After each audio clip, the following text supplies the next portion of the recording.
Iran ইস্যুতে কিছুটা নমনীয় মার্কিন প্রেসিডেন্ট ডোনাল্ড ট্রাম্প বলেন, বিক্ষোভকারীদের উপরে হত্যাযজ্ঞ বন্ধ করেছে তেহরান, তবে এখনও হামলার সম্ভাবনা তিনি উড়িয়ে দেননি। পরিস্থিতি বিবেচনায় পরবর্তী সিদ্ধান্ত নেবেন।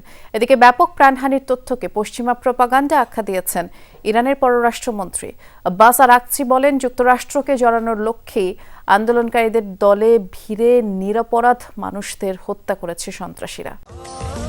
স্বাস্থ্যকর অল টাইম ফ্যামিলি কেক, সব সময় অল টাইম হেলদি লাইফ।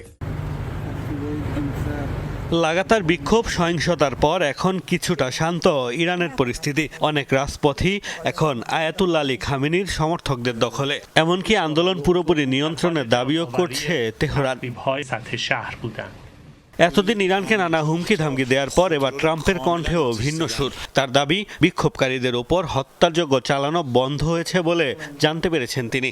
ইরানে কোনো বিক্ষোভকারীর মৃত্যুদণ্ড কার্যকর করা হবে না বলেও মন্তব্য করেন ট্রাম্প।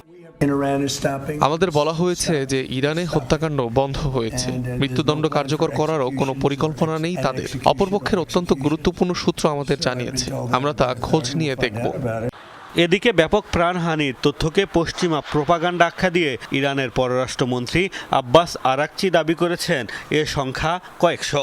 মার্কিন হস্তক্ষেপের আশায় আন্দোলনকারীদের মধ্য থেকে অনেকে নিরাপত্তা বাহিনী ও সাধারণ মানুষ হত্যা করে নিহতের সংখ্যা বাড়াতে চেয়েছে বলেও মন্তব্য করেন তিনি। তারা জঙ্গিদের মতো হামলা চালিয়েছে, পুলিশ অফিসারদের জীবিত পুড়িয়ে দিয়েছে, নিরাপত্তা বাহিনী ও সাধারণ মানুষের উপর নির্বিচারে গুলি চালিয়েছে। কেন? কারণ ট্রাম্প বলেছিল প্রাণহানির ঘটনা ঘটলে তিনি হস্তক্ষেপ করবেন। এটি ছিল ট্রাম্পকে জড়ানোর একটি ইসরায়েলি চক্রান্ত।